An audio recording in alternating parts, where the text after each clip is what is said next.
Ici, nous allons voir une chose très importante pour rédiger nos instructions dans nos procédures ou fonctions.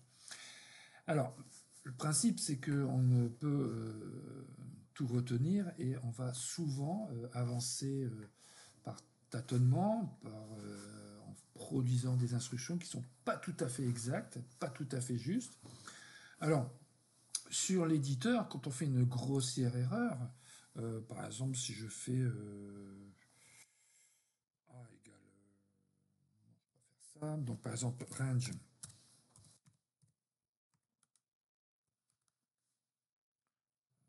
j'oublie d'écrire quelque chose.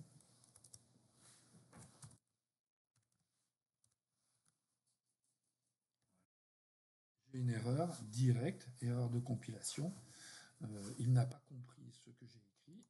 Pourquoi? Eh bien, j'ai oublié, voilà, de fermer ma chaîne texte avec le guillemet. Voilà. Alors, vous pouvez remarquer que en quittant la saisie, c'est-à-dire en changeant de ligne, les couleurs sont apparues, mais aussi l'objet s'est mis en majuscule. Enfin, l'identificateur objet s'est mis en majuscule. Alors, si je remets par exemple ici range en minuscule, je fais ceci, voilà. Donc lui, il ne détecte pas d'erreur, puisque rang R-A-N-G peut être quelque chose que vous avez créé, en l'occurrence ici ce n'est pas le cas, mais il ne reconnaît pas ça comme l'objet range, donc il n'a pas mis de majuscule. Hein. Et si je mets ici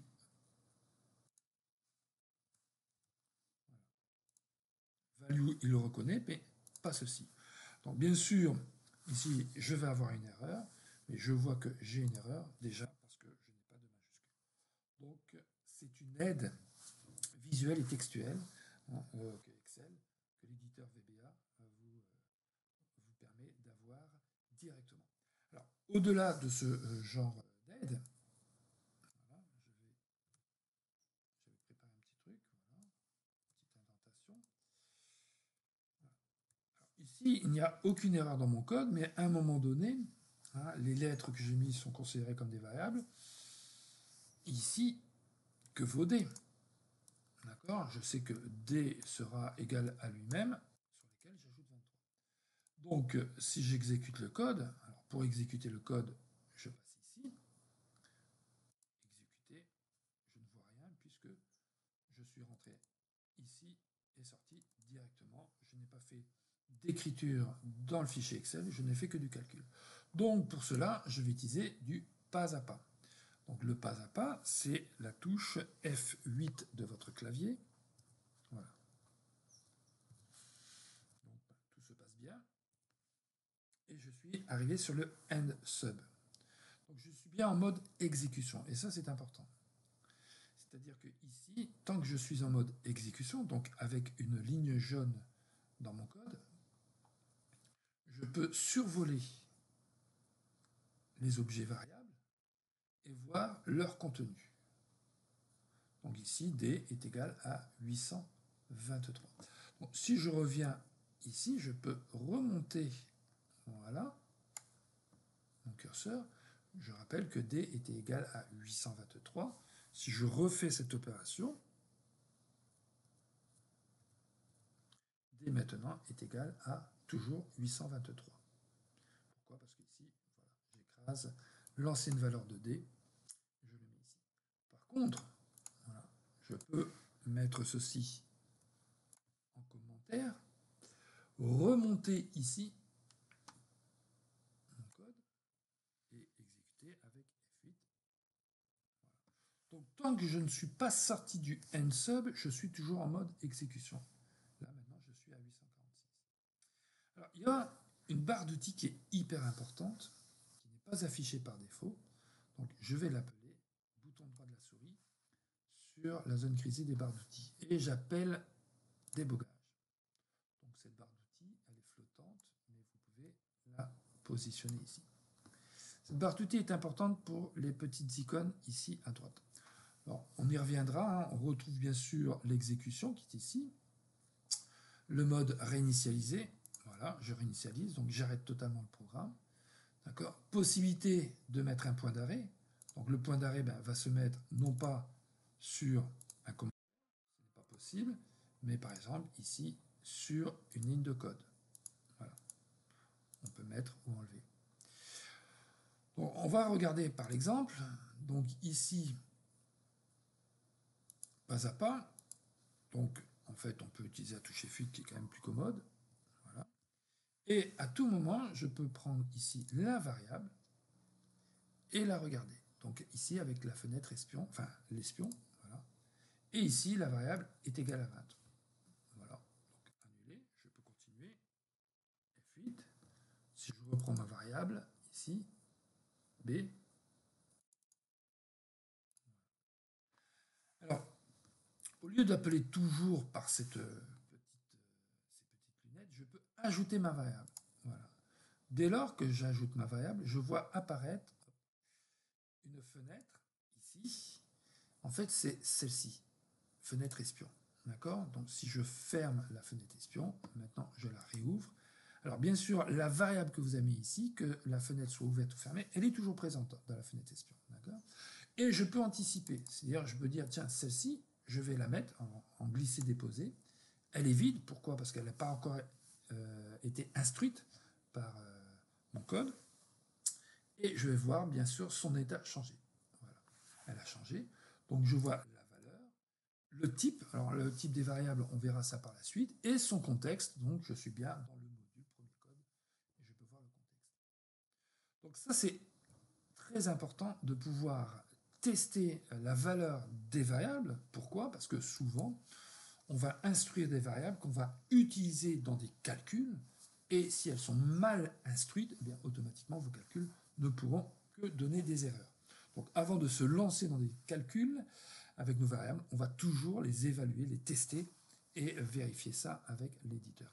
Alors, attention, si je continue, F8, je vois maintenant hors contexte. D'accord? Donc ici, hors contexte veut dire que mon éditeur n'est pas en cours de fonction. Alors, je pourrais aussi utiliser une petite instruction, mais je reviendrai plus en détail par la suite. On colle.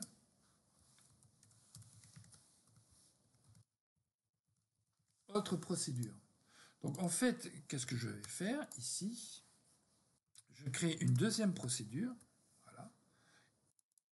Et de celle-ci, je vais accéder à celle-ci. Donc, je vais ici mettre f égale 8, par exemple. Donc, je vais exécuter. Jusqu'ici, je fais un point d'arrêt, F5. Donc, F5, ça me permet d'aller plus vite. Voilà, je suis ici. Alors, pourquoi j'ai fait cela? Pour vous montrer cette petite la pile des appels. Donc, si j'appelle cette pile, je vois que je suis dans la procédure utilisation du débugger. Je continue, F8. Là, l'instruction call exécute une autre procédure. Voilà. Donc, je vois ici B et C donc, ont toujours les valeurs. Alors, là aussi, on va voir toute une partie du cours sur la portée des variables. Donc là, je ne vais pas trop m'étendre, mais je vois que mes variables sont préservées. Donc leur contenu existe. Donc je pourrais très bien dire que ici, ce soit multiplié donc, par la valeur B. Par exemple. Okay.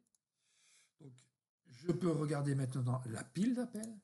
Et là, je vois bien ici voilà, mes deux piles. Donc maintenant, je suis celle du dessus et celle qui est en train d'être utilisée. Et celles qui sont en dessous sont celles d'où je viens. Alors l'intérêt ici, quand on aura des pages de code, c'est de pouvoir accéder, double-clic, j'accède à la procédure parente, d'accord, donc bien sûr celle-ci, et au point d'insertion. Donc je peux, si la procédure est dans un autre module, ça peut être un peu plus complexe, je peux voir tout en cours, tout en étant en cours d'exécution, voir ce qui s'est passé au préalable. Hein, si je vais vérifier. Donc là, je termine l'exécution. Je vais refaire une démonstration. Je vais mettre le point d'arrêt ici. Donc on pourrait imaginer que ici, je vais bien vois pas l'autre procédure. Voilà. Donc bien sûr, celle-ci, elle s'exécute. Voilà. Je suis ici. J'ai mis un point d'arrêt pour vérifier mon traitement, mais je ne sais pas comment B est vide, comment a été calculé B. Donc je peux aller ici, je viens ici, afficher. Voilà. Donc ici, je vois la valeur B, mais qui du coup est vide ici. Alors, pourquoi elle est vide? Hop. Donc là, c'est bien sûr la portée des variables. Voilà. Donc B est 400, on double, ici variable empty. Pourquoi? Parce que je suis dans une autre procédure. Voilà.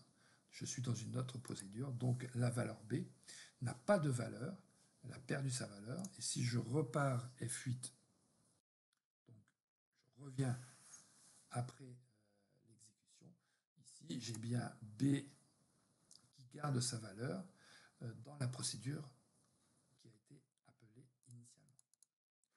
Voilà, donc le petit exemple, c'était pour vous montrer qu'on peut appeler différentes procédures à partir d'autres procédures ou des fonctions. Donc ça peut être assez complexe. Donc on peut avoir une pile d'appels conséquente, hein, avoir 2, 3, 4, 5 procédures sur la pile. Et en cours d'exécution, donc avec le debugger, c'est une fonctionnalité du debugger, on peut aller visualiser les points d'insertion pour voir comment les choses ont été calculées, les portées des variables, et ainsi de suite.